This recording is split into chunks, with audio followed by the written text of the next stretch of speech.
I never thought the same hands I once held to teach him how to walk would be the ones to beat me, beating me until I was bleeding on the floor of my own home.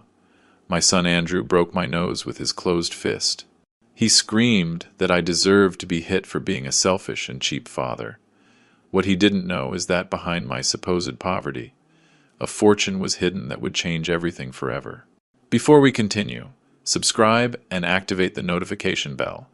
We publish new stories every day. Leave your like and tell us in the comments what city and country you are watching from. My name is Nathan Miller. I'm 64 years old, and for the last 20 years, I've lived as a widower who dedicated every dollar of his pension to raising and educating his only son. When my dear wife Helen died in 2004, Andrew was just 12 years old. I perfectly remember that gray November day. I promised her at her grave that I would do everything possible so our son would grow up to be a good man. How wrong I was. For 2 decades, I worked double shifts at the textile factory in a small city outside Chicago, all to pay for his college education. I gave up vacations, new clothes, even the necessary medications for my arthritis, all so Andrew could have a career in business administration. I sold Helen's car. I pawned her wedding ring. I even stopped going to the doctor, all to save every cent I could invest in his future. Andrew graduated in 2019 with honors. He got a decent office job downtown, and I thought I had finally fulfilled my promise to Helen. During these last few years, our relationship had been polite, but distant. He lived in his own apartment with his girlfriend, Patricia Reed, a 9-year-old nurse who worked at City General Hospital. Everything changed on a Sunday in March 2024. Andrew arrived at my modest 2-bedroom apartment in the suburbs. He had a smile I hadn't seen in years. Patricia was with him. She was wearing an engagement ring that shined brighter than all the sacrifices I had made for them. "Dad, we have incredible news," he told me as he sat on my old leather sofa, the one I had bought when he was a teenager. "Patricia and I are getting married in September. We want it to be a perfect wedding, something we'll remember for our whole lives." My heart filled with joy. After so many years of loneliness, I would finally have a complete family again. Patricia seemed like a good girl, polite and hardworking. I had heard nurses made good money, so I thought between the two of them, they could organize a beautiful ceremony. "Congratulations, son," I said, hugging them both. "Your mother would be so proud to see you settling down with such a wonderful woman." But then Andrew's expression changed. His smile became more calculating, colder. "Dad, we need to talk about something important," he said. Patricia nodded beside him. "We've been planning the wedding, and between the venue, the catering, the decorations, the photographer, and everything else, we need $20,000. My world stopped completely. $20,000. That number echoed in my head like a hammer hitting steel. At that moment, I made a decision that would change our lives forever. I decided to lie about my real financial situation, to test my son's true character. "Andrew, my son," I said, my voice trembling, faking a worry I didn't feel. "You know my pension is barely $800 a month, with house expenses, food, medicine. I don't have that kind of money." The reaction was immediate and brutal. "What do you mean you don't have money?" Andrew exploded, getting to his feet. "You've had 20 years to save. What do you spend it all on? What do you waste your pension on?" Patricia, who had been silent until then, joined the accusations. "Nathan, with all due respect, other fathers sacrifice for their children's weddings. My father already promised us $5,000, and he earns less than you. Listen to me," I tried to explain, maintaining my act. "I can help you with $5,000. If you give me a few months to get it together, I'll have to take out a loan." "But $5,000!" Andrew yelled, with a fury I had never seen in him. "Patricia, did you hear that? My own father, who says he loves me more than his own life, is offering me scraps for the most important day of my existence." At that moment, seeing the boundless anger in my son's eyes, I knew I had made the right decision to test him. The person in front of me was not the boy I had raised with so much love and sacrifice. He was a stranger who saw me only as a source of money. What neither of them knew is that in my secret account at a major national bank, inherited from Helen, sat $200,000. Money I had kept hidden for 2 decades, waiting for the perfect moment to use it. That moment had arrived, but not in the way Andrew expected. The days following that conversation were a nightmare I never imagined living. Andrew started calling me 3 times a day, each conversation more aggressive than the last. His tone had changed completely. He was no longer my loving son, but a stranger who spoke to me as if I were his employee. Dad, Patricia and I have been calculating the expenses. He told me during one of those phone calls. On a Wednesday afternoon, the La Favorita Hall in the next town over costs $8,000, just for the rental. The menu for 150 guests is another $7,000. The professional photographer we want charges $2,500. The band, another $2,000. And that's not even counting the wedding dress, the flowers, the invitations. I maintained my act of a father worried about money. Son, I understand you want a beautiful celebration, but those numbers are astronomical. Couldn't you do something simpler? Your mother and I got married on $500, and we were very happy. There's the problem, Andrew snapped. You're always comparing everything to your time. Patricia deserves a princess wedding, not the poor ceremony you had with Mom. Those words hurt me more than any physical blow. Helen and I had been so happy at our simple wedding. In the small St. John's church, she looked radiant in a white dress her own mother had sewn, and I wore the only suit I owned. But we had been surrounded by genuine love, not materialistic demands. Andrew, don't talk about your mother like that, I warned him firmly. She was an extraordinary woman who valued love above appearances. Sure, that's why she died without ever knowing luxury, he replied, with a cruelty that left me breathless. Patricia isn't going to settle for crumbs like she did. I hung up the phone, trembling with rage. How did he dare speak about Helen like that? How had I raised such a monster without realizing it? That Friday, Andrew and Patricia showed up at my door unannounced. This time, Patricia took control of the conversation. Nathan, we need to talk. Seriously, she began, settling onto my sofa as if she owned the place. I've been looking into your finances, and frankly, I don't understand where your money goes each month. Looking into my finances? I asked, in disbelief. Who gave you the right to do that? Andrew told me you received a severance package when the textile factory closed, Patricia continued, ignoring my question. That was 3 years ago. Where is that money? It was true I had received a small severance of $8,000, but I had used it to repair the roof and replace the heating system. However, I decided to continue my act. That severance pay went to medical expenses and house repairs. I lied, partially, at my age. Health problems are expensive. Medical expenses, Andrew scoffed. You barely go to the doctor because you say you can't afford it. Patricia, do you see how he lies? Besides, Patricia added with a fake smile, I spoke with my boss at the hospital. She explained that seniors get a lot of tax breaks and discounts. You should have more available money than you admit. The manipulation was obvious. This woman had been calculating my supposed income like an auditor. I realized it wasn't just Andrew who had changed. Patricia was influencing him negatively, or maybe she had simply revealed her true ambitious personality. Listen, I told them, keeping my conciliatory tone. I understand your frustration. Let me do some calculations. Maybe I can get a personal loan using the house as collateral. I could get $10,000, but I would need 6 months to organize it. $10,000, Patricia screamed, standing up. That's not even half of what we need. Andrew, your father is mocking us. Patricia is right, Andrew said, his eyes bloodshot with anger. Dad, other fathers sell their cars, take out loans, mortgage their houses. They do whatever it takes for their children's happiness. Andrew, I already mortgaged this house twice to pay for your college education. I reminded him, don't you remember the sacrifices I made?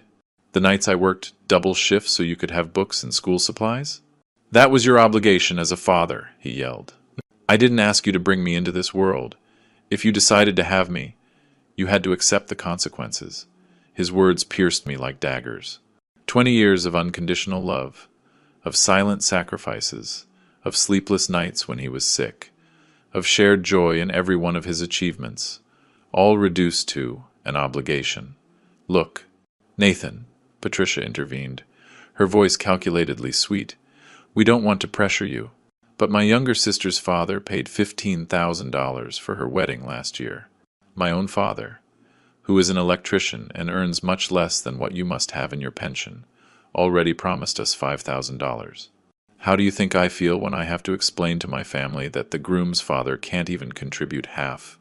Public humiliation. That was their strategy. Make me feel like a failure in front of strangers, as if my worth as a father was measured only by the amount of money I could hand over. Besides, Patricia continued, we already booked the date at La Favorita. If we don't confirm the full payment by April 30th, we lose the reservation and the $1,000 deposit we already paid. $1,000 deposit, I asked. Alarmed. Where did you get that money? Andrew got an advance at work, Patricia replied. But now his paycheck is being garnished for 6 months. That's why we need your help urgently. The trap was set. They had spent money they didn't have, betting that I would give in to the pressure. It was a perfectly orchestrated manipulation. Dad, Andrew pleaded, suddenly changing to a pitiful tone. You always said you would do anything for my happiness. This wedding is the most important thing that has ever happened to me. Patricia is perfect for me. Don't you want to see me happy? For a moment, my father's heart almost gave in. But then I remembered his cruel words about Helen, his shouting, his irrational demands. No, this wasn't love. It was emotional blackmail. Son, I told him with a firm voice, I will help you with $10,000, and not 1 cent more. That is my final offer. The silence that followed was deathly. Patricia and Andrew looked at each other with an expression I will never forget, absolute contempt for me. In that case, Patricia said, getting up, I think we have nothing more to talk about. They walked to the door. But before leaving, Andrew turned back to me. Dad, I hope you know that Patricia is going to tell her entire family that my father is a cheapskate, who prefers to hoard his money rather than make his only son happy. The door slammed shut with a bang that echoed through the house. I was left alone, surrounded by a silence that seemed to scream the magnitude of the betrayal I had just witnessed. That night, as I looked at the photograph of Helen on my nightstand, I whispered, My love, I think the time has come to find out what kind of man we really raised. 3 weeks passed with no news from Andrew. 3 weeks of absolute silence. It allowed me to reflect on the situation and to observe my son's true character from a distance. During that time, I kept my usual routine. The market on Tuesdays, a walk in Willow Creek Park on Thursdays, and the weekly visit to the cemetery where Helen rests. It was precisely during one of those visits, on a sunny Saturday in April, that the incident occurred that would trigger the tragedy. While I was cleaning Helen's headstone and telling her about the problems with Andrew, I heard a familiar voice behind me. Mr. Miller, how are you? I turned and saw Betty Jimenez, a 70-year-old woman who lived in my building. Betty had been a widow for 5 years and had serious financial problems. Her pension was insufficient, and her children, who lived in Barcelona, rarely helped her. Hello, Betty.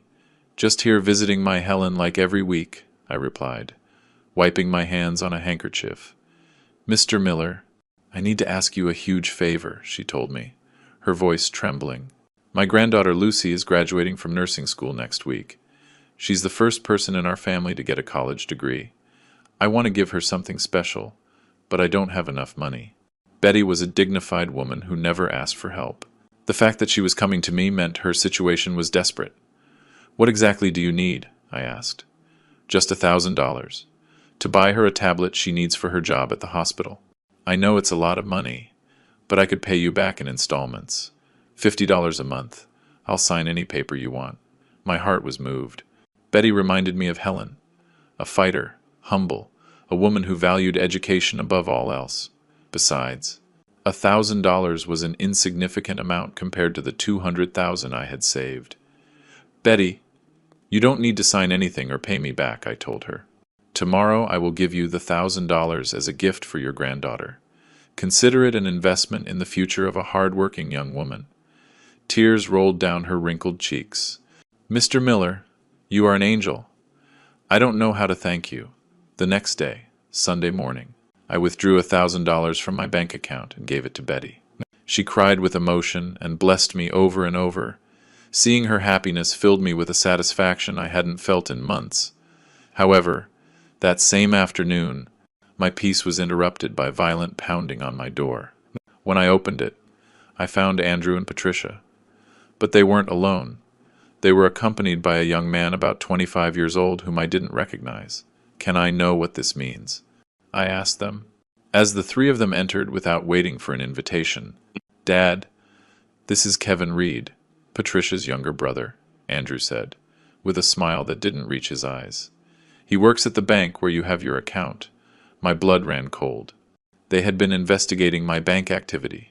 "Mr. Miller," Kevin began, in a professional but threatening tone, "my sister told me about your financial situation, but it's curious that you withdrew exactly $1,000 in cash yesterday.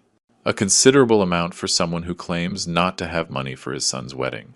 The betrayal was complete. Not only had they violated my privacy, but they had used professional contacts to illegally spy on me. "How dare you investigate my bank accounts?" I exploded, with a rage I had held in for weeks. "That is illegal.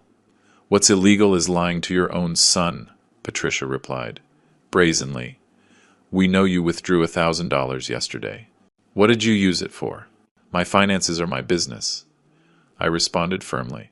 "I don't have to explain to anyone how I spend my own money." "Yes, you do," Andrew roared, moving dangerously close to me. "I am your son. I have the right to know why you prefer to spend your money on other things before helping me on the most important day of my life." "Other things," I repeated, in disbelief. "You think $1,000 changes anything? You asked me for 20,000. "Every dollar counts," Patricia yelled. "You say you don't have money, but yesterday you spent $1,000 on who knows what. If you're so interested," I said, finally losing my patience. "I gave that $1,000 to Betty Jimenez, my neighbor, so she could buy a tablet for her granddaughter who is graduating as a nurse, a young woman who actually values education and effort." The silence that followed was deafening. The three of them looked at me as if I had confessed a crime. "You gave $1,000 to a stranger," Andrew whispered, in a voice I didn't recognize. "To a stranger who isn't even family." "Betty is not a stranger," I explained. "She is a dignified woman who raised 3 children alone, worked for 40 years as a seamstress, and now lives on a miserable pension while her own children have abandoned her. Her granddaughter Lucy is an exemplary young woman who— I don't give a damn about that old woman and her granddaughter." Andrew exploded, with a violence I had never seen. "You are my father. I am your blood. How can you give money to strangers when your own son is asking you for help?" "Andrew, lower your voice," I warned him. "The neighbors are going to hear." "Let them hear," he bellowed, out of his mind. "Let everyone know that my father prefers to help any stranger before his own family." Patricia and Kevin exchanged knowing glances. It was clear they had come prepared for this confrontation. "Nathan," Patricia said, her voice poisonous, "this proves that you do have money available. If you could give away $1,000 without thinking, it means you can help us with much more." "Exactly," Kevin added. "Mr. Miller, I've worked at the bank for 3 years. I know the spending patterns of clients. You have more money than you admit. Are you threatening me?" I asked, looking directly into Kevin's eyes. "We're not threatening you," Andrew replied with a cruel smile. "We're just opening your eyes. Dad, are you going to give us that $20,000? Or are you going to lose your only son forever? And if I refuse?" I asked, defiantly. "If you refuse," Andrew said, moving in until he was inches from my face, "you will never see us again. Patricia and I will move to another city. You will not meet your grandchildren. You will die alone and abandoned, like that pathetic old woman you gave my money to." "Your money?"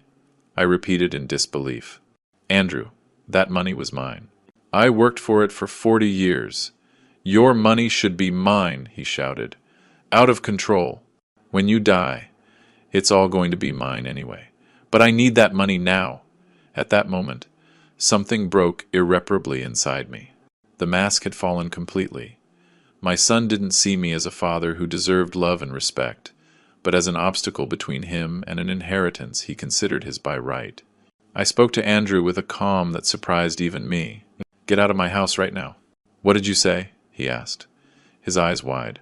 "I said all three of you, get out of my house immediately," I repeated, pointing to the door.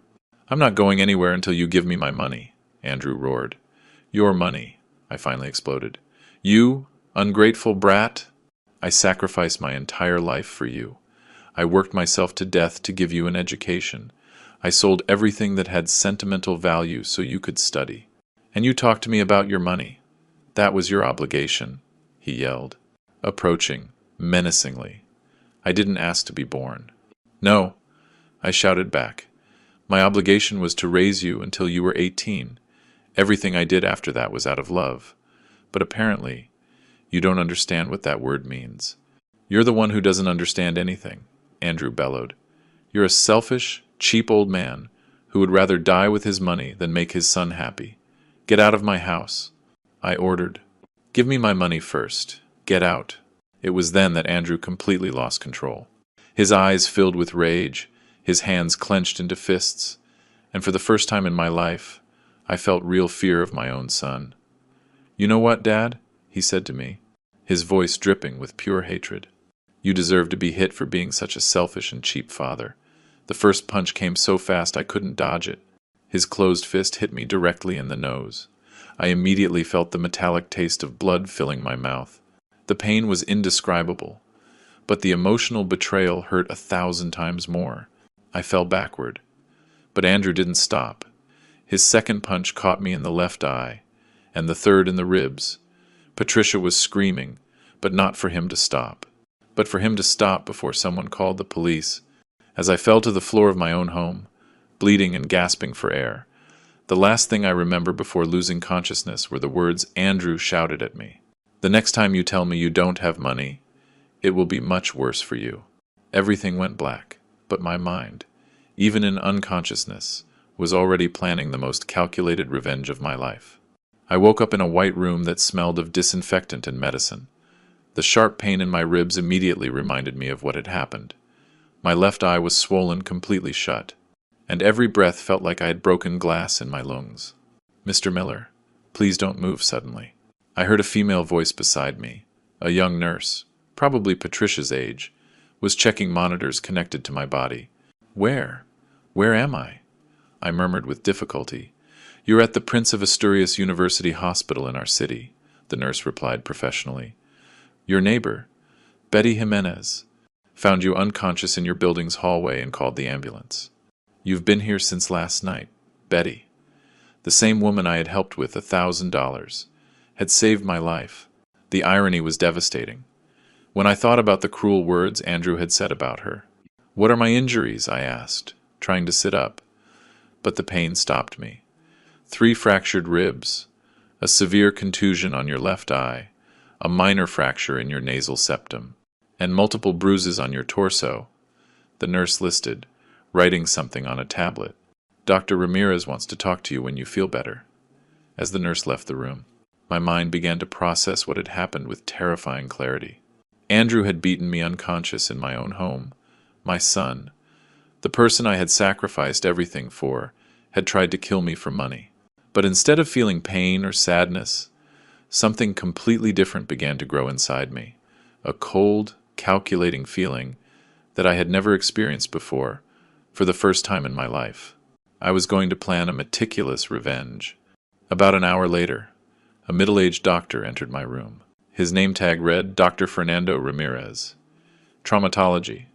"Good morning, Mr. Miller. I'm Dr. Ramirez," he said.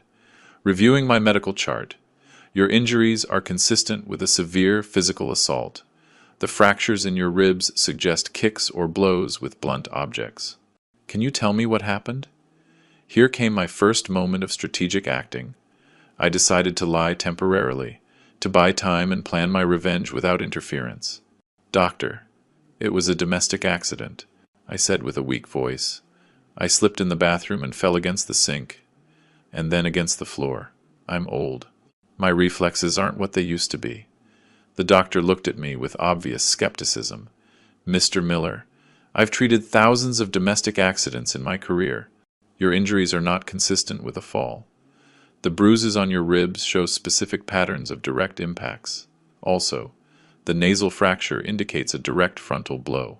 Doctor, I assure you it was an accident, I insisted, maintaining my lie. I'm a clumsy man, especially when I take my arthritis medication. Dr. Ramirez didn't seem convinced, but he didn't press further. All right, Mr. Miller. However, I must inform you that per hospital protocol, any suspicious injury must be reported to the authorities. A social worker will come to speak with you tomorrow. Perfect. That would give me time to refine my strategy.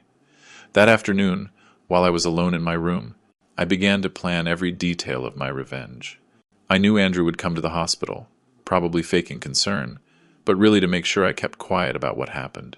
I also knew I needed professional allies. During my years working at the textile factory, I had met Michael T. White, a labor lawyer who now had his own firm specializing in civil and criminal cases. Michael had helped me with some legal paperwork after Helen's death, and I had always found him to be an honest and cunning man. Using the room's phone, I called his office. White & Associates law firm. Good morning, a secretary answered. Good morning, this is Nathan Miller.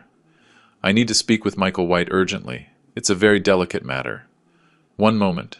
Mr. Miller. Mr. White remembers you perfectly. I'm transferring the call. Nathan, how are you? It's been years. I heard Michael's familiar voice. Michael, I'm in the hospital. My own son assaulted me, and I need your professional help for a very complex case. There was a long silence before Michael responded.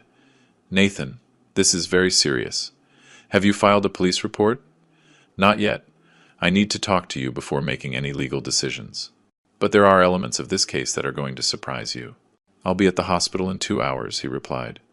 No hesitation. In the meantime, don't talk to anyone else about this. After hanging up, I focused on observing every detail of my situation. The nurses changed shifts every 8 hours. Doctors made rounds every 4 hours.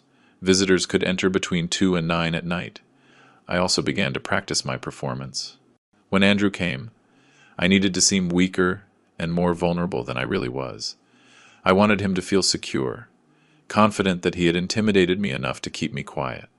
At 4 in the afternoon, just as I had predicted, Andrew appeared in my room.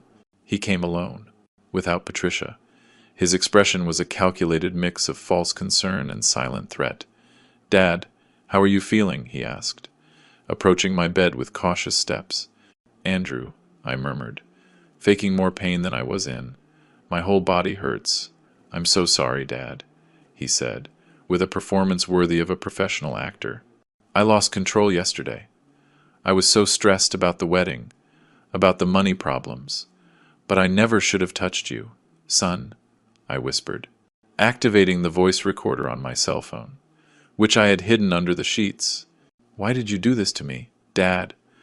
Listen to me carefully, Andrew said, suddenly changing his tone to a more threatening one, but keeping his voice low. What happened yesterday was an accident. You fell in your house, understand? You slipped in the bathroom and hit the sink, but... Andrew, you hit me, I protested weakly. No, he hissed, leaning dangerously close to my face. I never touched you. You had a domestic accident. And that is going to be your story when the doctors, the police, or anyone else asks you. And if I don't, the mask of false concern disappeared completely. If you don't, Dad, what happened yesterday will look like child's play compared to what will happen to you. Patricia and I will disappear from your life forever. You will never meet your grandchildren. And believe me, I will find a way to make your life hell until the day you die. Andrew, please, I begged, maintaining my act. Besides, he continued with calculated cruelty, who is going to believe you? A 6'4" man accusing his own successful, respected son? Everyone will think you're senile or looking for attention. And the money for the wedding? That hasn't changed, he replied firmly. We still need that $20,000. And after yesterday, I think you've understood how important it is to us. Every word was perfectly recorded on my phone. Andrew was digging his own legal grave without even realizing it. Okay, son, I murmured, my voice breaking. I'll do what you ask. I'll say it was an accident. Perfect. He smiled, satisfied. I knew you'd come around. You're a good father, after all. After Andrew left, I waited exactly 30 minutes before calling Michael again. Michael, can you come now? I have recorded evidence that is going to completely change this case. I'm on my way immediately, he replied. While I waited for my lawyer, for the first time in decades, I felt completely in control of a situation. Andrew believed he had successfully intimidated me, but in reality, he had just handed me all the legal tools I needed to systematically destroy his life. The revenge I was planning would not be emotional or impulsive. It would be cold, meticulous, and absolutely devastating. And the best part was, Andrew himself had provided the evidence to do it. Helen, wherever she was going to see how her husband finally taught their ungrateful son the true meaning of consequences. Michael T. White arrived at the hospital at exactly 6:30 in the evening. He carried a black leather briefcase and a professional digital recorder. At 52, he still had the same penetrating gaze and upright posture that had made him one of the most respected lawyers in the city. Nathan, he said, carefully closing the door to the room, before I listen to any recording, I need you to tell me exactly what happened, without omitting any details. For the next 45 minutes, I told him the whole story from the beginning. The initial request for $20,000, the illegal investigation of my bank accounts, the psychological manipulation, the help I gave Betty, and finally, the brutal beating Andrew gave me. Michael took meticulous notes in a legal pad, stopping occasionally to ask specific questions about dates, potential witnesses, and available evidence. Nathan, he said, when I finished my story, what you're describing constitutes several serious crimes: physical assault with injury, threats, domestic violence, and possibly extortion. But before we proceed, I need to hear that recording you mentioned. I played the full conversation I had recorded during Andrew's visit. Michael listened in absolute silence, his expression growing more serious as the recording progressed. My God, he murmured when the playback finished. Nathan, your son just confessed to multiple crimes on a recording that is perfectly admissible as evidence in court. We have explicit threats, intimidation of a domestic violence victim, and an indirect admission of the assault. But that's not all, Michael, I said, pulling out a folder I had kept hidden. Over the years, I've kept all the documents of the sacrifices I made for Andrew. His college invoices, receipts for books, my own medical expenses that I postponed to pay for his studies, even the receipt for the sale of Helen's wedding ring. Michael carefully reviewed each document. This is pure gold for the case. It shows the pattern of paternal sacrifice and the extreme ingratitude of the aggressor. But there's something else I need to know. Nathan, are you really in serious financial trouble? Here came the moment to reveal my most guarded secret. Michael, I need this to remain under absolute attorney-client privilege until we decide how to use it strategically. Of course, everything you tell me is protected by privilege. I have $200,000 in a savings account at a major national bank. It's the inheritance Helen left me when she died. But I never mentioned it to Andrew, because I wanted him to learn the value of effort and work. Michael was completely still for several seconds. Are you telling me you pretended to be poor for 20 years to educate your son? Exactly. I wanted Andrew to value what he had, to understand that money is earned with sweat and sacrifice. But apparently, I failed as a father and educator. Nathan, Michael said, with obvious admiration. You didn't fail. Your teaching strategy was brilliant. Andrew is the one who failed. By not learning the values you tried to teach him, how can we use this information? Michael began to pace the small room, clearly devising a legal strategy. We have several options, but I suggest a multi-phased approach. First, we need more evidence of the threats. And Andrew's pattern of aggressive behavior. What kind of evidence? Witnesses who have seen his behavior changes, records of his illegal investigation of your bank accounts, and if possible, more recordings of future threats. At that moment, I remembered a crucial detail. Michael, Betty Jimenez, my neighbor. She heard the entire argument before the assault. She lives in the apartment next to mine, and the walls are thin. She was also the one who called the ambulance. Perfect. We need her official testimony. What else? Kevin Reed, Patricia's brother who works at the bank. He admitted to investigating my bank activity. That is completely illegal under financial regulations. Michael smiled for the first time since he had arrived. Excellent. That gives us another line of legal attack. Violation of banking privacy. Misuse of confidential information. Possible professional misconduct if he used his position to obtain private data. And what do we do about the secret money? That will be our final trump card, Michael explained, organizing his notes. But we need to use it at the perfect moment, to maximize the psychological and legal impact. When would that be? When Andrew is completely legally compromised, when he has lied under oath about his motivations, and when he thinks he has won, then we will reveal that you always had the money he coveted, but that you chose not to give it to him, because his behavior proved he didn't deserve it. The strategy was brilliant, but there was one element that worried me. Michael, what if Andrew decides not to visit me again? What if he just disappears from my life? Nathan, based on the psychological profile you've described, Andrew will be back. Domestic abusers, especially when the victim is an older family member, always return to ensure they maintain control. Besides, he still believes he can get money from you, and if he comes with Patricia, or with more people, even better. More witnesses to his aggressive and threatening behavior. But we need to prepare the scene carefully. Michael took out his professional recorder and placed it on my nightstand. This recorder has 8 hours of capacity and forensic audio quality. Every time someone related to this case comes, you activate it discreetly. Is it legal to record without consent? In our state, recordings made by one party to the conversation are admissible as evidence, especially in cases of domestic violence or threats. You are documenting potential future crimes. When do we file the official complaint? Not yet, Michael responded emphatically. First, we need to build an absolutely solid case. We want that when we file the complaint. It will be impossible for Andrew to escape the consequences. What do I do in the meantime? You are going to continue pretending to be intimidated and willing to give in to his demands. But every conversation, every threat, every manipulation will be recorded. We are building a file that will not only protect you, but will ensure that Andrew faces the maximum possible legal consequences. Michael stood up and packed his documents. Nathan, one more question. After all this, after seeing your son's true nature, are you prepared for the emotional fallout of what we are about to do? Michael, I replied, with a determination I hadn't felt in years. The Andrew I raised and loved died yesterday, when he hit me in my own home. The person who came today to threaten me is a dangerous stranger who just happens to share my last name. Perfect.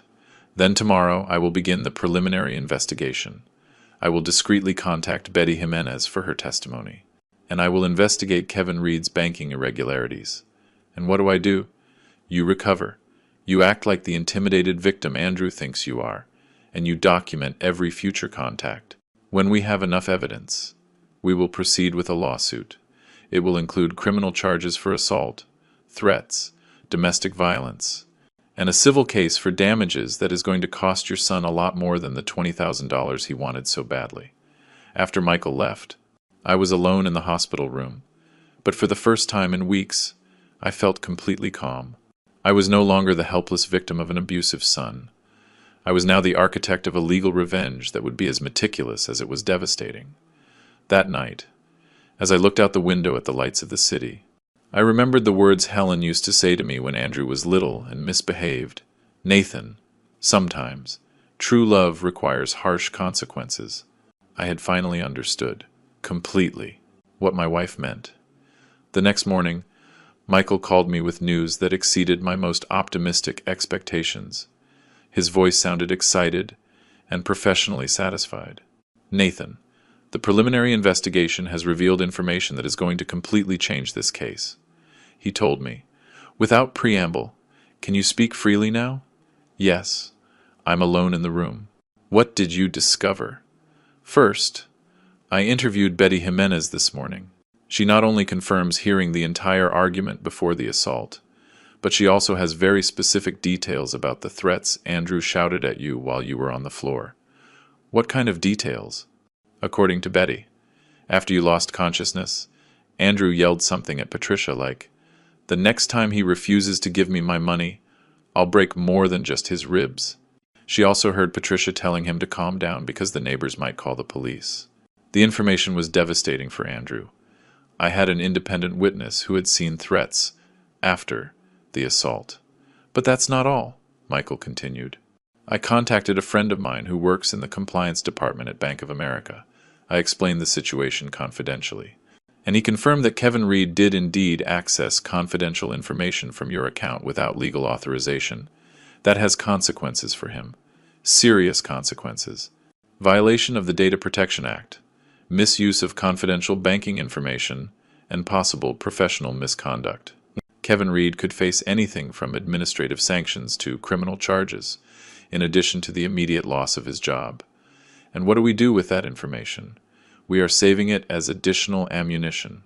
When we confront Andrew and Patricia with the evidence, we will also include the legal consequences Kevin is facing.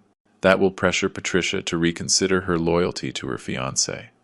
While I was talking to Michael, a nurse came in to inform me that I would be discharged the next day. But I would have to return for weekly checkups for the next month. Perfect, Michael told me. When I told him about the discharge, I need you to go home and act normally. Andrew is going to come by to verify that you are sticking to your story about the domestic accident. What do I do when he comes? Continue to act like the intimidated victim, but keep the recorder activated at all times. We need more evidence of his pattern of threatening behavior. That afternoon, just as we had predicted, Andrew appeared in my hospital room. This time he was accompanied by Patricia, and they both brought flowers and a box of chocolates, obviously to create the appearance of concerned family members in front of the medical staff. "Dad, we're so happy to hear you're being discharged tomorrow," Andrew exclaimed. "With a performance worthy of a movie award. We were so worried about your accident." I discreetly activated the professional recorder Michael had left. "Yes, son, it was a very foolish fall. You know how clumsy I am. Nathan?" Patricia intervened with false sweetness. "Andrew and I have been talking about what happened before your accident.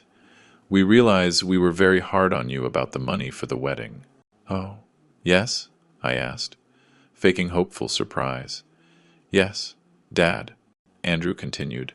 "We understand your financial situation is complicated, so we've decided to lower our expectations." "What do you mean?" Patricia spoke up. "We've recalculated the wedding expenses. We can have a more modest celebration with just $15,000 instead of $20,000. The $5,000 reduction sounded generous on the surface, but it was still an amount they believed I couldn't easily afford. "Son, that's still a very high amount for me," I told them, maintaining my act. Andrew got closer to my bed and lowered his voice, but not low enough to prevent the recorder from capturing every word. "Dad, listen to me. After what happened the other day, I think we both understand the situation. I need that money by September. It's not $20,000. It's $15,000. That's my final offer. And if I can't get it?" I asked, trembling. "Dad," Patricia told me, with a smile that didn't reach her eyes, "I'm sure you can find a way. Maybe by selling some things from the house, or asking for a loan using the property as collateral. You could even," Andrew added, "sell some of Mom's jewelry that you have stored away. I'm sure it's worth several $1,000s. The mention of Helen's jewelry provoked a genuine anger in me that I had to control carefully. How dare he suggest I sell the only tangible memories I had of my wife? "Andrew, your mother's jewelry has immeasurable sentimental value," I protested weakly. "Dad," he replied coldly, "Mom doesn't need them anymore. But I need this money to build my future with Patricia. Besides," Patricia added, "I'm sure your wife would have wanted you to make any sacrifice for your son's happiness." The emotional manipulation was disgusting, but perfect for my legal purposes. Every word was recorded as evidence of emotional blackmail and psychological manipulation. "All right," I murmured, my voice breaking. "I'll see what I can do." "Perfect," Andrew smiled, satisfied. "But Dad, I need you to understand something very important. The deadline to confirm the venue is May 15th. That gives us exactly 3 weeks. And if I don't have it by then..." Andrew's expression hardened immediately. "Dad, I'd rather not think about that possibility. After your accident, I think we both know how clumsy you can be when you get nervous or stressed." The threat was crystal clear. "If I didn't get the money, I could have another accident." "Andrew is right," Patricia added. "Domestic accidents are very common in older people, especially when they are under a lot of pressure." After they left, I immediately called Michael to inform him about the new recording. "Nathan, this is pure gold," he told me. "After listening to the full playback, we have veiled but clear threats, emotional blackmail, psychological manipulation, and now a specific deadline that we can use strategically." "How?" "We are going to use these 3 weeks to build an absolutely solid case. While they think you are desperately looking for $15,000, we will be preparing a legal trap that will completely destroy their lives." "What kind of trap?" "I'm going to contact a private investigator to discreetly document Andrew and Patricia's lifestyle. I want to know exactly what they spend their money on, if they have hidden debts, and what their real financial situation is." "Why is that important?" "Because I suspect the urgency for wedding money isn't the only reason. There's something else they're hiding, and when we find it, we will have even more ammunition against them." That night, as I prepared to go home the next day, I reflected on how far this situation had come. In less than a week, I had gone from being a father trying to teach his son the value of money, to being the victim of a physical assault, and finally, to becoming the architect of a meticulously planned legal revenge. But the most revealing thing was, I no longer felt emotional pain for the loss of my relationship with Andrew. The person who had hit me and threatened me was not my son. He was a dangerous stranger who shared my DNA, but who had lost all right to my fatherly love. The next day, when I returned to my home, I noticed that someone had cleaned the bloodstains from the living room floor. It was probably Betty, trying to erase the evidence of the trauma she had witnessed. But the real evidence, the recordings, the testimonies, and the legal strategy we were building, those remained intact and were growing every day. Andrew thought he had me completely under control. He didn't know that every threat, every manipulation, every cruel word was being meticulously documented. For the trial that would change our lives forever, the countdown to his destruction had begun, and he himself was providing all the tools to make it possible. A week after I returned home, Michael summoned me to his office with news that exceeded all my expectations. The private investigator he had hired, a former police officer named Robert Castle, had discovered information that would completely transform our case. "Nathan, sit down, because what I'm about to tell you will change everything we thought we knew about Andrew and Patricia," Michael said, organizing a series of photographs and documents on his desk. What did they discover? Andrew has a secret online gambling addiction that he has been hiding not only from you, but also from Patricia. He started showing me some bank statements. In the last 8 months, he has lost approximately $17,000 on sports betting sites and virtual poker. The revelation left me completely stunned. $17,000? Where did he get that money? That's the most worrying part, Michael continued. He took out 3 different personal loans using fake income documents. He claimed to earn triple what he actually makes at his job. That means Andrew doesn't need $15,000 for a lavish wedding. He needs it desperately to pay off gambling debts that are suffocating him financially. The threats from the lenders have begun, and he is in a truly dangerous situation. Robert Castle, the investigator, intervened, showing me a series of photographs. "Mr. Miller, these images were taken last week. Your son regularly meets with 2 men that our police contacts identified as loan sharks, debt collectors for illegal loans. The photographs showed Andrew intense conversations with threatening-looking individuals in a mall parking lot. His body language betrayed fear and desperation. Does Patricia know any of this?" I asked. Absolutely nothing, Michael replied. According to our investigation, Patricia genuinely believes Andrew's financial problems are solely due to wedding expenses. He has been systematically lying to her for months. What else did you discover? Robert Castle consulted his notes. Patricia has been bragging at work about the expensive wedding they're going to have. She has told her fellow nurses that the groom's father is paying for everything, and that she is going to have the most elegant celebration at the hospital. The irony was devastating. Patricia was building her social reputation on a lie Andrew had created, while he actually needed the money to save his life from loan sharks. But there's more, Michael added, with a smile that promised even more shocking revelations. Kevin Reed, Patricia's brother who violated your banking confidentiality, also has serious problems. What kind of problems? Our contact at the bank confirmed that Kevin has been under internal investigation for 3 months for irregularities in handling confidential client information. Your case is not the only one. There are at least 5 similar complaints. What does that mean for him? It means he is going to be fired immediately, when the bank completes its investigation, probably within the next 2 weeks. In addition, he will face criminal charges for systematic violation of banking privacy. The web of lies and illegal behavior was much more extensive than I had imagined. Not only was Andrew guilty of assault and threats, but he had also dragged his future in-laws into criminal activities. Michael, how do we use all this information strategically? We are going to set a perfect trap, he explained, organizing the documents in chronological order. When the May 15th deadline they set arrives, you are going to call Andrew and Patricia for a meeting at your house. What kind of meeting? You are going to tell them you have the money, but that you want to talk about the terms of the loan. During that conversation, we are going to confront them with all the evidence we have collected. Robert Castle added, we will have hidden cameras recording the entire confrontation, and I will be monitoring from Betty's apartment to ensure your physical safety. And after, Michael smiled, we are going to simultaneously file a criminal complaint for assault, threats, and extortion, a civil lawsuit for damages, and we are going to hand over all the information about Kevin's banking irregularities to the proper authorities.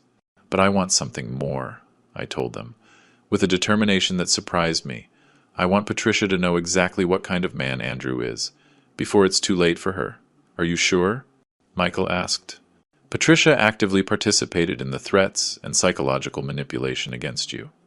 Yes, but she did it based on Andrew's lies. She believes I'm being selfish with money I don't really have. She doesn't know that Andrew is a gambling addict who is using her to pay off dangerous debts. Robert Castle nodded. Mr. Miller is right. Patricia is also a victim of Andrew's manipulations. She deserves to know the truth before she marries him. Perfect, Michael concluded. Then we will modify the strategy. During the confrontation on May 15th, we will gradually reveal all of Andrew's lies in front of Patricia. First, the gambling debts. Then, the threats against you. And finally, I continued, I will reveal to them that I always had the money they needed, but I decided not to give it to them, because their behavior proved they didn't deserve it. The following days were a strange mix of anxiety and anticipation. Andrew called me every 2 days to check on my progress in getting the money, and each conversation was more threatening than the last. Dad, I hope you're taking the deadline seriously, he told me during one of those calls. Patricia is already nervous because we haven't confirmed the venue, and I'm starting to lose patience with you. Son, I'm doing everything I can, I would reply, maintaining my act of a desperate father, but getting $15,000 isn't easy at my age. Dad, don't make me remind you what happened last time you told me something was difficult, he threatened, with a coldness that chilled my blood. Every threat was perfectly recorded on the recorders Michael had installed on my phone and in my house. The Tuesday before the deadline, Betty visited me to thank me again for the help with her granddaughter. During the conversation, she revealed a detail that would add even more drama to the final confrontation.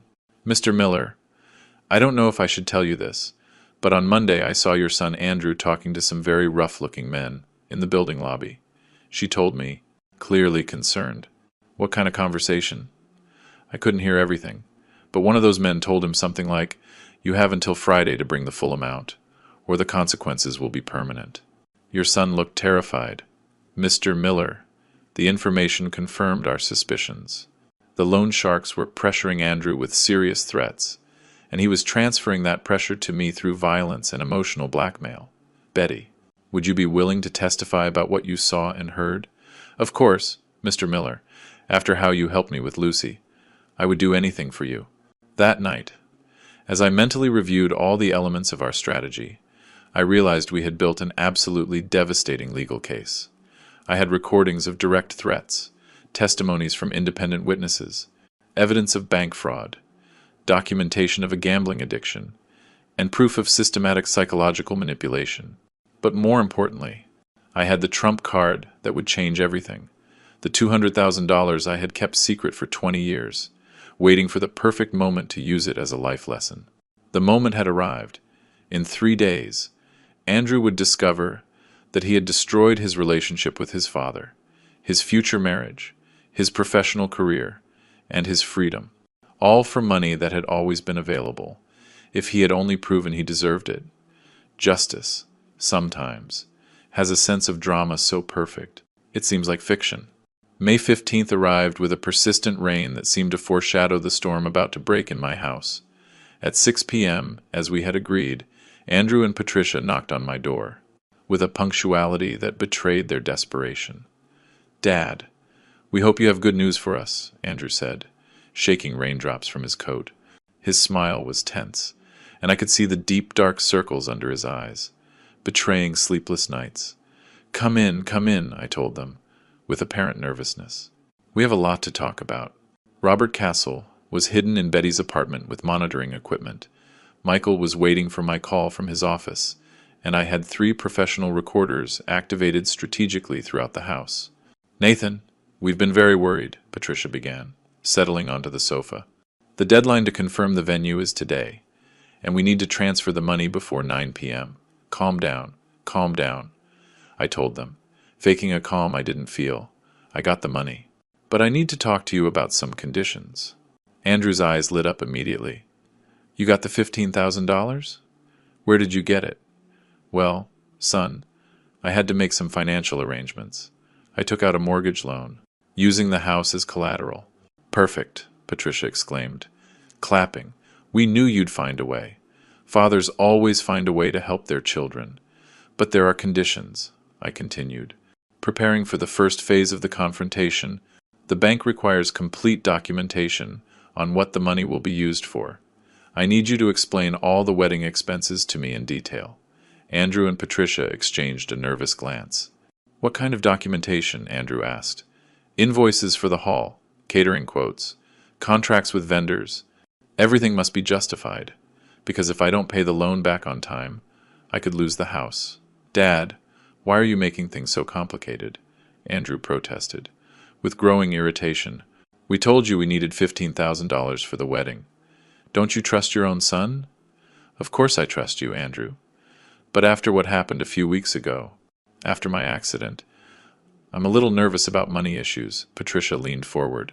"Nathan, we understand your caution, but we really need that money today. The venue is already reserved. We've paid deposits to several vendors." "What vendors?" I asked, feigning innocence. "Could you show me the receipts?" "Receipts?" Andrew stammered. "Dad, we don't carry receipts around with us. It's just that, you see." I continued my act. The bank also asked for information about the groom's financial situation. They had to do a basic credit check. The silence that followed was telling. Andrew turned visibly pale, and Patricia looked at him with growing confusion. "Credit check?" Patricia asked. "Why do they need that?" "Well, Patricia," I explained, "when a retiree applies for such a large loan, the bank investigates if there's a risk that the final beneficiary could assume the debt in case of problems." "What do you mean by that?" Andrew asked, his voice trembling. "Andrew, the bank discovered some irregularities in your credit history." Patricia turned to her fiancé. "Irregularities? What is your father talking about?" It was the perfect moment to begin the gradual reveal. "Patricia, did you know Andrew has 3 active personal loans? totaling $17,000. What? Patricia shouted, jumping up from the sofa. Andrew, what is your father talking about? Dad, I don't know what you're talking about, Andrew lied.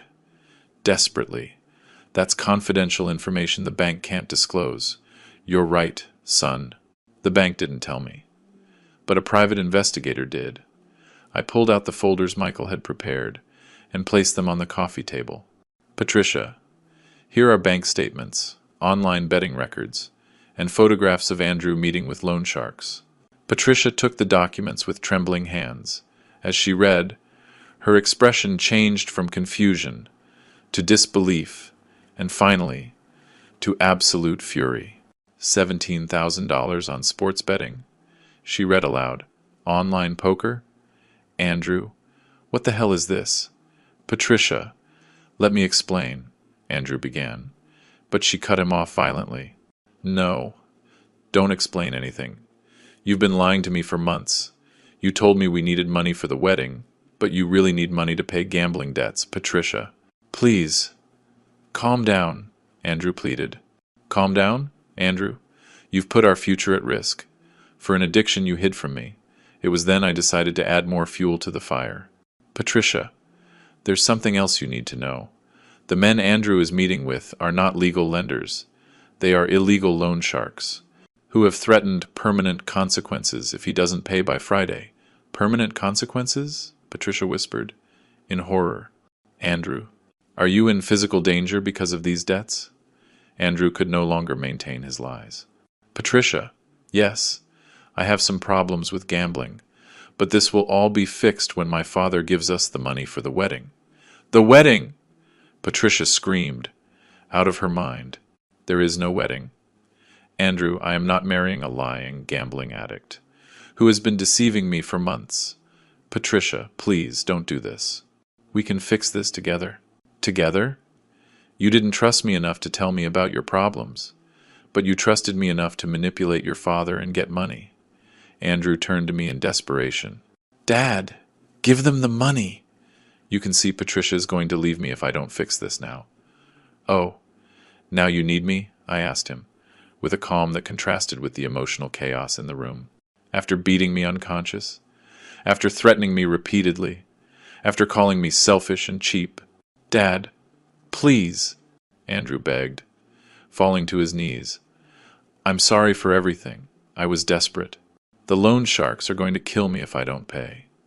Patricia, who had been watching this pathetic plea, turned to me. Nathan, your son hit you? Physically? Patricia, didn't he tell you about my domestic accident?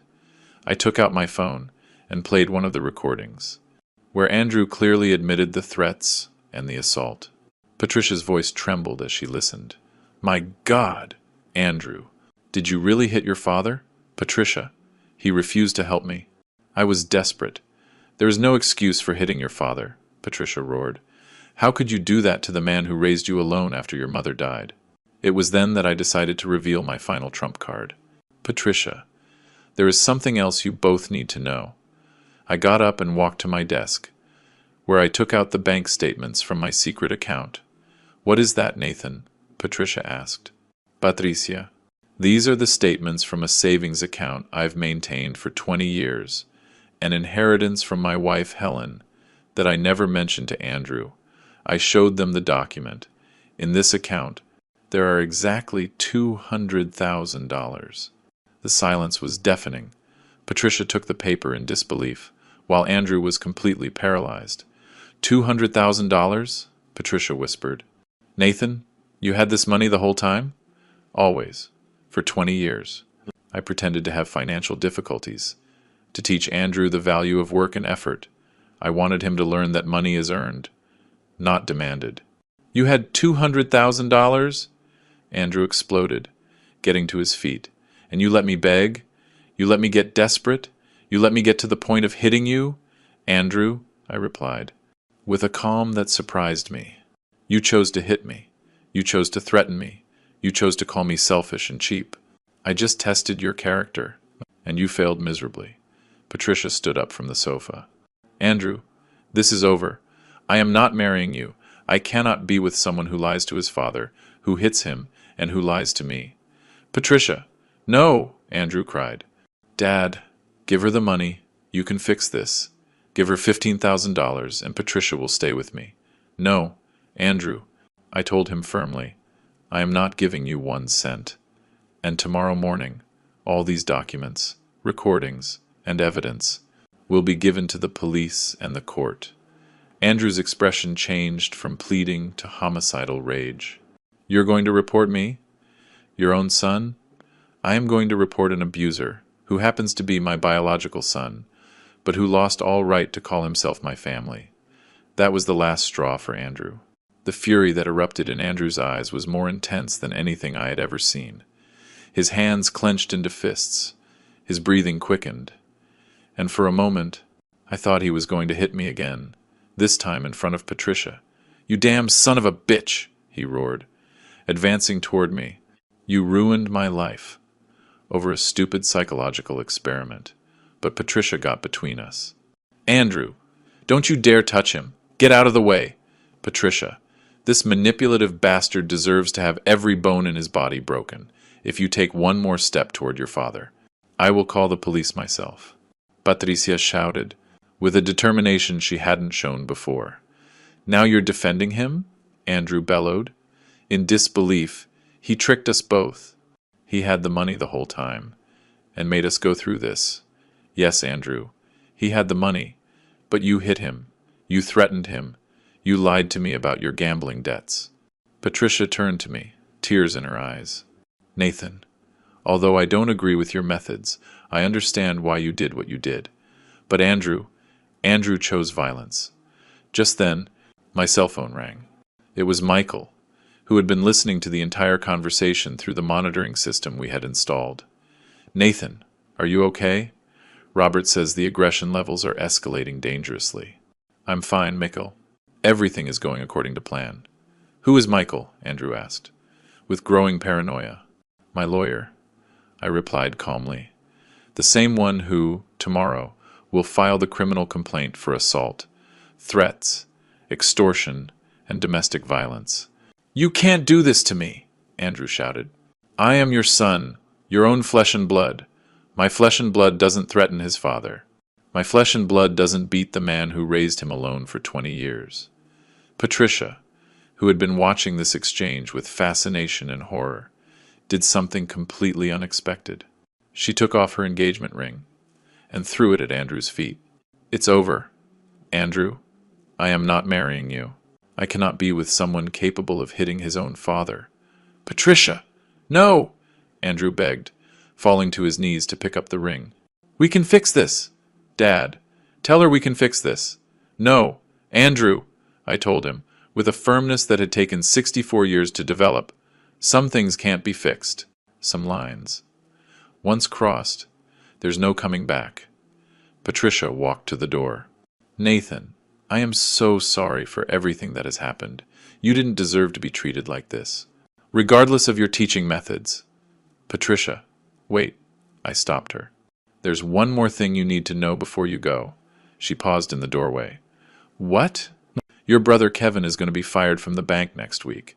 The internal investigations confirmed he violated the banking confidentiality of multiple clients, including me. Patricia's face fell.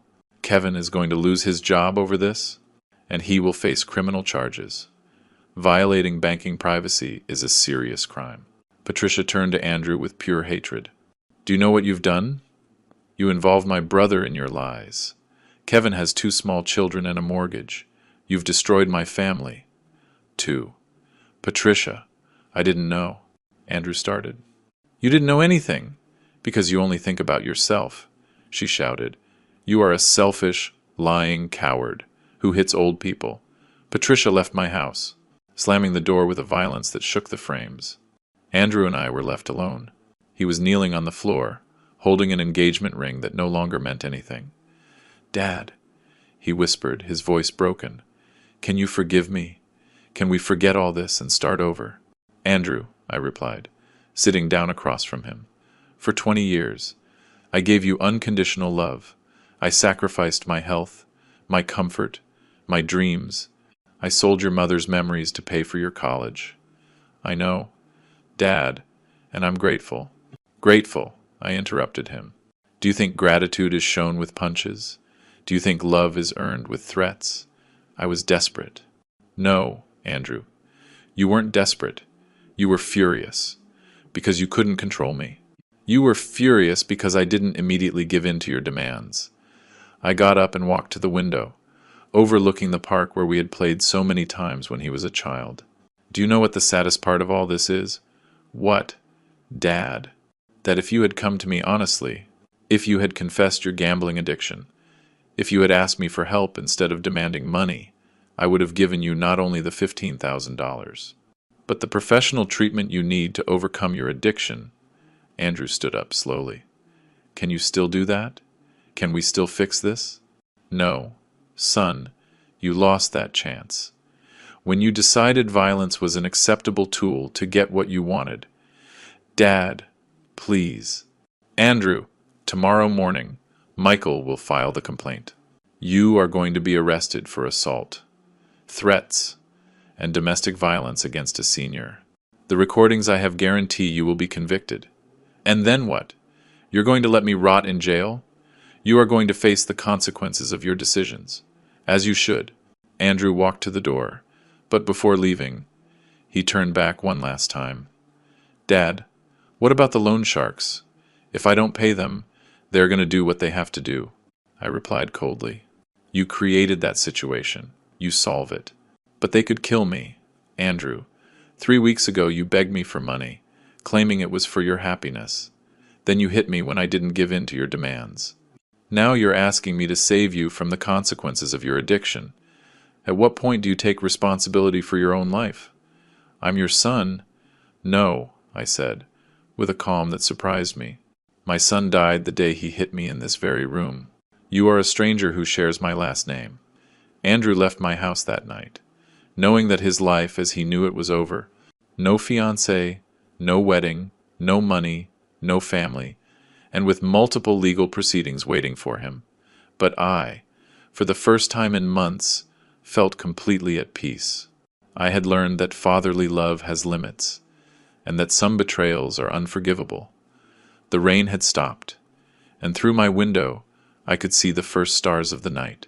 Helen, wherever she was, could finally rest. Knowing her husband had found the strength to set definitive boundaries. The next day, a new stage of my life would begin, a stage without Andrew, but also without the burden of carrying someone who had proven to be unworthy of my love and sacrifice. Sometimes, freedom comes disguised as loss. May 16th dawned with a clear sky, a dramatic contrast to the legal storm that was about to break over Andrew. At 9 a.m., Michael and I presented ourselves at the city police station, with a folder of evidence that was over 200 pages long. Nathan, before we go in, I want you to know this process is going to be emotionally very difficult, Michael warned me. As we walked to the main entrance, seeing your son arrested and processed won't be easy. Regardless of what he's done, Michael, I made this decision after much reflection. Andrew needs to learn that actions have consequences, especially when those actions include violence against an elderly family member.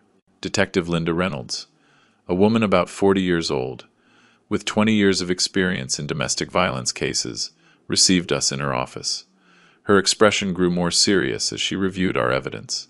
Mr. Miller, in my 2 decades working these cases, I have rarely seen such complete documentation, she commented, examining the recordings, photographs, and testimonies.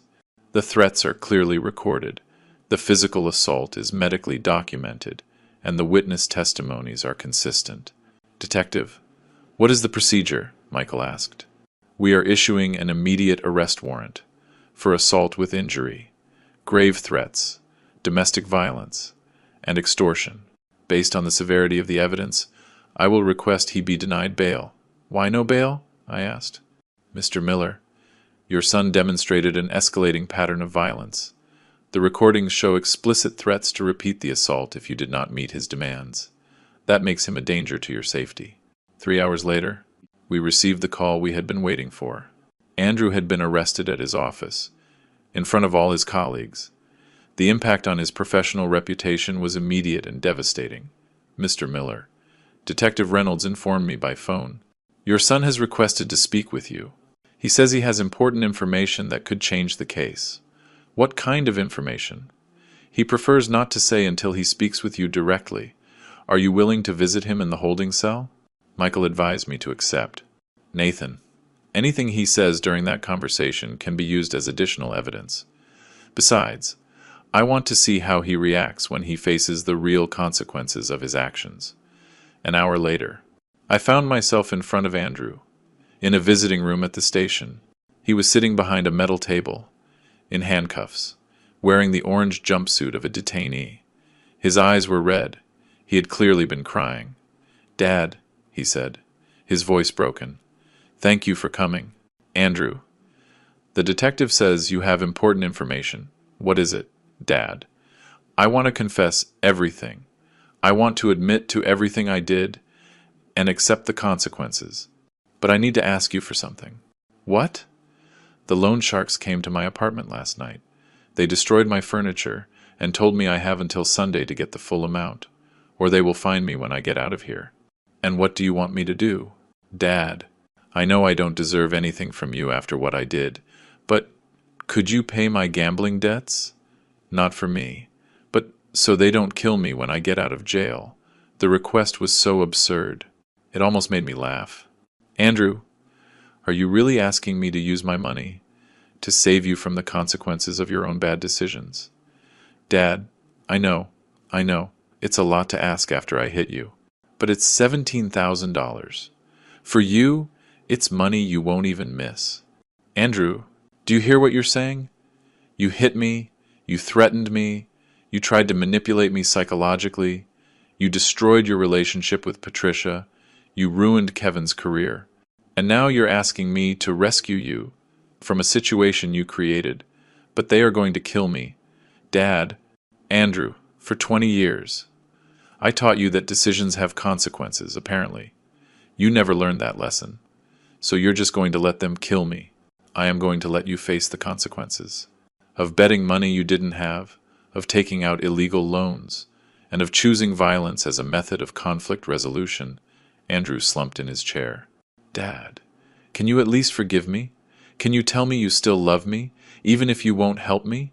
His question took me by surprise. For weeks, I had been so focused on the legal revenge that I hadn't fully processed the emotional side of the situation.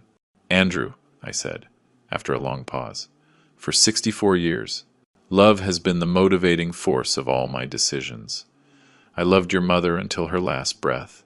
I loved you from the moment you were born. And now I have learned that true love sometimes requires harsh consequences. I love you enough not to rescue you from a situation you created. Does that mean you forgive me? It means I understand you were a desperate young man who made terrible decisions. But understanding is not the same as forgiving, and forgiving is not the same as rescuing. Can we ever have a normal relationship again?" "Andrew, you beat your 64-year-old father unconscious because he wouldn't give you money. That action created an irreparable fracture in our relationship. So we'll never be father and son again? Biologically, we will always be father and son. Emotionally, that relationship died the day you chose violence. When I left the station that afternoon, Michael informed me about additional developments. "Nathan, the investigation has expanded more than we expected," he said, reviewing documents in his car. "The police discovered that the lenders Andrew got involved with are part of a loan shark ring. That has been under investigation for months." "What does that mean for the case?" "It means Andrew can become a protected witness. If he cooperates with the investigation against the illegal loan ring, that could significantly reduce his sentence. And if he doesn't cooperate, he will face the full sentence. Between 3 and 5 years in prison for aggravated assault on a senior, plus fines, and a permanent restraining order." That night, while I ate dinner alone in my home, I reflected on the extraordinary events of the last few weeks. I had gone from being a victim of domestic violence to being the architect of a legal revenge that had completely destroyed my son's life. But for the first time in months, I felt no guilt or remorse. I felt a deep peace. That came from knowing I had set definitive boundaries against unacceptable behavior. The phone rang, interrupting my thoughts. It was Patricia. "Nathan, can I talk to you? There's something important I need to tell you. About Andrew. And about me." "Of course." "Patricia." "What is it?" "I'd rather talk in person. Can I visit you tomorrow afternoon?" "Sure. Is everything all right?" "Let's just say I've discovered things about Andrew that go far beyond the gambling debts. Things that will significantly impact the legal case." After hanging up, I stared out the window at the nightlights of my neighborhood. Tomorrow would bring new revelations, but tonight I felt completely calm, knowing I had made the right decisions. Sometimes justice arrives slowly, but when it does, it is absolutely relentless. Patricia arrived at my house the next day, at exactly 4 in the afternoon, but she was accompanied by an older woman I didn't immediately recognize. Her expression was serious, and she carried a folder similar to the ones Michael used for important legal documents. "Nathan, I'd like you to meet my mother, Linda Reed," Patricia told me as they entered. "She wanted to meet you personally after everything that has happened." Linda Reed was a woman about my age, with perfectly gray hair, and a look that denoted decades of facing difficulties. Her presence commanded immediate respect. "Mr. Miller," Linda said, extending her hand, "I am so sorry for what my for what my family put you through, but after what Patricia told me yesterday, I needed to come personally to apologize, and to inform you of something that will completely change this case." "What is it?" I asked, offering them a seat in the living room. Patricia opened her folder and took out a series of documents. "Nathan, after our confrontation the other day, I decided to investigate everything related to Andrew on my own. What I discovered is much worse than any of us imagined." "Worse in what way?" "Andrew doesn't just have gambling debts. He has also been systematically scamming the elderly for the last 8 months. The revelation left me completely stunned." "Scamming the elderly? How?" Linda Reed spoke up. "Mr. Miller, my son Kevin, before he was fired from the bank, confessed something terrible to me. Andrew asked him for bank information, not just on you, but on other elderly clients with large savings accounts." "For what purpose?" "Andrew contacted these seniors, posing as a financial advisor," Patricia continued, "showing me printed documents. He told them their bank accounts had been compromised, and that they needed to transfer their money temporarily to a safe account that he managed." "My God," I murmured, reviewing the evidence. "How many people did he scam so far?" "We have identified 7 victims," Linda replied. "The total amount stolen exceeds $40,000. "How did you discover this?" Patricia explained. "After I broke off our engagement, I contacted some of the victims, who appeared in the bank documents you showed us. An 82-year-old woman, Mrs. Hope, told me that a very polite young man had called her, claiming to be an advisor from the bank, and that she needed to transfer $5,000 to protect her savings from hackers." "And she believed him?" "Not only did she believe him," Linda added, with indignation, "but Andrew personally went to her house to help her with the transfer. He exploited the trust of an elderly widow to steal her life savings." The magnitude of the betrayal completely overwhelmed me. Not only had I raised a son capable of hitting his own father, but also a predator who systematically preyed on vulnerable people. "Why are you telling me this?" I asked them. "Because we want you to know that you were not Andrew's only victim," Patricia replied. "And because we believe you deserve to know the complete truth about the man you raised. Besides," Linda added, "all of these victims are going to testify at the trial. Andrew won't just face charges for assault, but also for multiple counts of fraud, identity theft, and financial abuse of the elderly." Linda handed me another document. "Mr. Miller, the 7 victims have decided to file a joint lawsuit against Andrew. The total sentence could exceed 10 years in prison." "10 years?" I repeated, in disbelief. "At least," Patricia confirmed. "And that's not counting the financial restitution he will have to pay to all his victims." At that moment, the phone rang. It was Michael, with news that would perfectly complement the revelations I had just received. Nathan, can you speak freely? Yes, I'm with Patricia and her mother. They just brought me very important information about additional cases of fraud. Perfect, because I have related news. The police intercepted communications between Andrew and the illegal loan ring. Apparently, he promised to pay his debts with money he would get from his rich father and other stupid old people. That's recorded? Completely documented. Andrew not only admitted his plans to extort you, but he also described in detail his methods for scamming other seniors. Patricia and Linda exchanged looks of astonishment as they listened to my phone conversation. Michael, what does this mean for the case? It means Andrew is going to face federal charges for organized fraud against the elderly. The district attorney is considering classifying it as racketeering, due to the systematic pattern of his scams. After hanging up, I sat in silence for several minutes, processing the magnitude of what I had discovered. The son I had raised with so much love and sacrifice was not just a domestic abuser, but a predator who specialized in victimizing the elderly. Mr. Miller, Linda said gently, I know this must be devastating for you, but there's one more thing you need to know.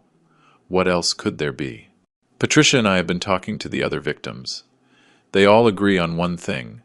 Andrew constantly mentioned to them that he had learned about financial responsibility from his father, who was a very hard-working and honest man. What do you mean? He used your reputation and the values you taught him as a manipulation tool, Patricia explained. He told his victims he came from an honorable family, that his father had taught him to help older people with their finances. The irony was brutal. Andrew had twisted every lesson of honesty and integrity I had tried to teach him, turning them into weapons to victimize the most vulnerable. Patricia, I said, why did you decide to help me with this? You could have just walked away from this whole situation. Because you didn't deserve any of what Andrew did to you, she replied with determination, and because the other victims deserve justice. Too, Linda added. Mr. Miller, my son Kevin made a serious mistake by violating banking confidentiality, but he did it while being manipulated by Andrew. When we discovered the full truth about the scams, we understood that Kevin had also been a victim of manipulation. 3 weeks later, I found myself in the courtroom, surrounded by the 7 other victims and their families. The case had attracted media attention due to the systematic nature of the scams and the assault against an elderly family member. Andrew entered the room in handcuffs, wearing a suit he had probably bought with stolen money. His appearance had changed dramatically. He had lost weight, he had deep dark circles, and his hair was completely unkempt. When our eyes met, I saw something I hadn't seen before in his eyes. Genuine remorse. But it was far too late. The judge, the Honorable Fernando Sanchez, read the charges. Aggravated assault on a senior, grave threats, domestic violence, multiple counts of fraud, identity theft, and association with an illegal loan ring. The sentence was devastating. 8 years in prison. Full restitution of all stolen funds plus interest. A permanent restraining order from all victims. And a ban on managing bank accounts for 10 years after his release. When the judge asked if he had anything to say before being taken to prison, Andrew turned to me. Dad, I am so sorry for everything I did. I know I don't deserve forgiveness, but I want you to know that the values you taught me were right. I twisted them because of my own selfishness and cowardice. I did not respond. Some apologies come far too late. 6 months later, as I organized the documents to donate my $200,000 to the National Foundation for Elderly Protection, I reflected on everything I had learned. I had raised a son with unconditional love, but without firm boundaries. I had confused protection with permissiveness, and affection with a lack of consequences. But I had also learned that it is never too late to set boundaries, to demand respect, and to protect not only my own dignity, but that of other vulnerable people like me. Helen, wherever she was, could finally rest, knowing her husband had found the strength to do the right thing, even if it was the hardest thing he had ever done in his life. Sometimes, true love requires decisions that seem cruel, but are necessary, and sometimes the greatest lesson a father can give his son is to allow him to face the full consequences of his actions. Andrew would learn that lesson over the next 8 years. I had already learned that my value as a person did not depend on rescuing someone who had chosen to be my abuser. The story ends here, but the lesson will continue forever. If you liked this story, support us with a like, subscribe to the channel, and leave your opinions in the comments. To hear the next story, click on the box that appears on the left. Thank you for joining us.